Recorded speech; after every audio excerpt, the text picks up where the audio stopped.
নিপীড়িতা আসিয়ার পরিবারের পাশে এসে দাঁড়িয়েছি।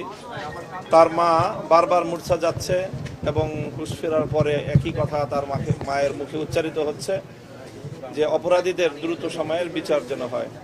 আমরা ইতিমধ্যে সরকারের একজন মাননীয় উপদেষ্টা মহোদয় এখানে উপস্থিত রয়েছেন। তিনি তার মাকে আশ্বস্ত করেছেন যে প্রয়োজনে আইন সংশোধন করে হলেও অতি স্বল্প সময়ের মধ্যে অপরাধীদের বিচার নিশ্চিত করা হবে। এখানে শুধু ধর্ষণ কাণ্ডই সংগঠিত হয়েছে তা নয়, বরং তার সঙ্গে যে নির্মমতা এবং পরিকল্পিতভাবে তাকে যে হত্যা করার যে কার্যক্রম, সেই হত্যার অপরাধও এখানে সংগঠিত হয়েছে।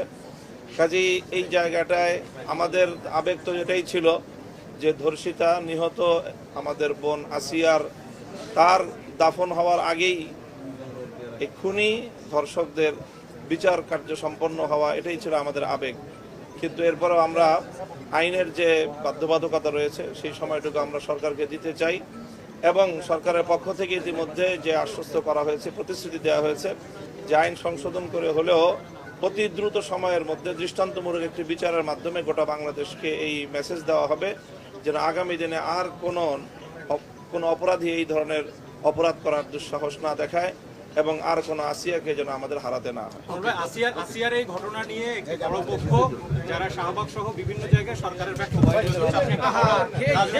নেতা, আপনার কি মনে হয় এই ব্যাপারে সরকারের আসলে? আমরা মনে করি যে এখানে এখনো সরকারকে অভিযুক্ত করার মতো কোনো পর্যায়ে সংগঠিত হয়নি। সরকার বরং সফলতার সাথে অতি অল্প সময়ের মধ্যেই অপরাধীদেরকে গ্রেফতার করেছে এবং তার সর্বোচ্চ চিকিৎসার ব্যবস্থা নিশ্চিত করেছে এবং যাবতীয় আয়োজন সম্পূর্ণ করেছে। কাজেই আমরা সরকারকে সময় দিতে চাই এবং আমরা বলতে চাই যে সরকার যে প্রতিশ্রুতি দিয়েছে সেই প্রতিশ্রুতি যদি বাস্তবায়ন করে তাহলে আমরা সরকারের